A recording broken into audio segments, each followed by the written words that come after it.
2 Kings chapter 6, verse 1. One day, the group of prophets came to Elisha and told him, "As you can see, this place where we meet with you is too small." Verse 2. "Let's go down to the Jordan River, where there are plenty of logs. There we can build a new place for us to meet." "All right," he told them, "go ahead." Verse 3. "Please come with us," someone suggested. "I will," he said. Verse 4. So he went with them. When they arrived at the Jordan, they began cutting down trees. Verse 5. As one of them was cutting a tree, his axe head fell into the river. "Oh, sir," he cried, "it was a borrowed axe." Verse 6. "Where did it fall?" the man of God asked. When he showed him the place, Elisha cut a stick and threw it into the water at that spot. Then the axe head floated to the surface. Verse 7. "Grab it," Elisha said, and the man reached out and grabbed it.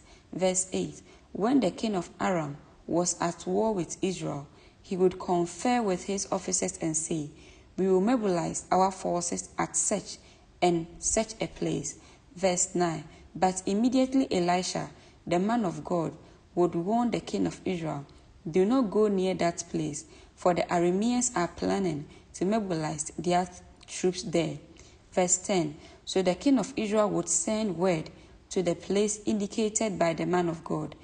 Time and again, Elisha warned the king so that he would be on the alert there. Verse 11. The king of Aram became very upset over this. He called his officers together and demanded, "Which of you is the traitor who has been reinforming the king of Israel of my plans?" Verse 12. "It's not us, my lord the king." One of the officers replied, "Elisha, the prophet in Israel, tells the king of Israel even the words you speak in the privacy of your bedroom." Verse 13. "Go and find out where he is," the king commanded, "so I can send troops to seize him." And the reports came back, "Elisha is at Dothan." Verse 14. So one night, the king of Aram sent a great army with many chariots and horses to surround the city. Verse 15. When the servants of the man of God got up early the next morning and went outside, there were troops, horses, and chariots everywhere. "Oh, sir, what will we do now?" the young man cried to Elisha. Verse 16. "Don't be afraid," Elisha told him, "for there are more on our side than theirs." Verse 17. Then Elisha prayed, "Oh Lord, open his eyes and let him see." The Lord opened the young man's eyes, and when he looked up, he saw that the hillside around Elisha was filled with horses and chariots of fire. Verse 18. As the Aramean army advanced toward him, Elisha prayed, "Oh Lord, please make them blind." So the Lord struck them with blindness as Elisha had asked. Verse 19. Then Elisha went out and told them, "You have come the wrong way. This isn't the right city. Follow me. I will take you to the man you are looking for." And he led them to the city of Samaria. Verse 20. As soon as they entered Samaria, Elisha prayed, "Oh Lord, now open their eyes and let them see." So the Lord opened their eyes, and they discovered that they were in the middle of Samaria. Verse 21.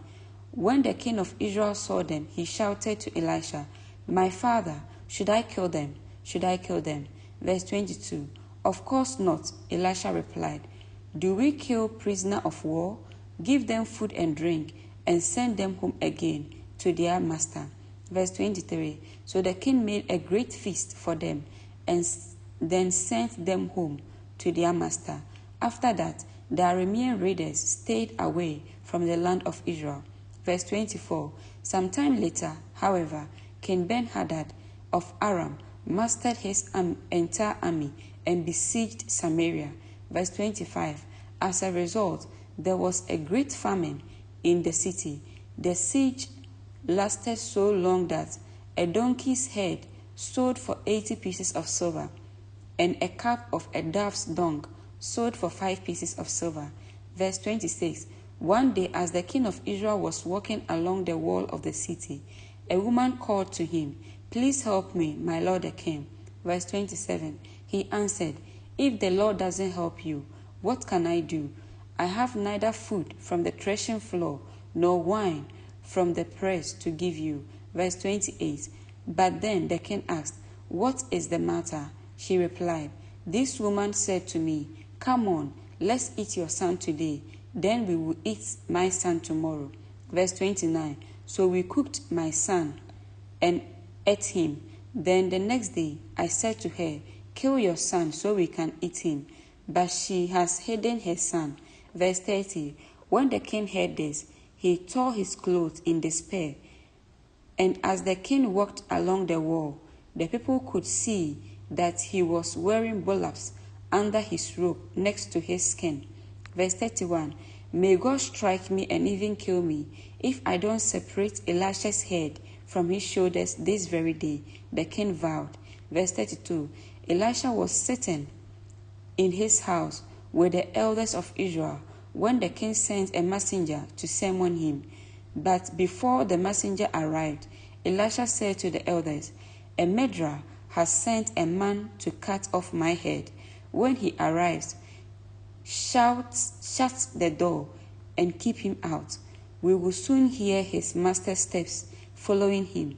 Verse 33, while Elisha was still saying this, the messenger arrived, and the king said, "All this misery is from the Lord. Why should I wait for the Lord any longer?" Amen.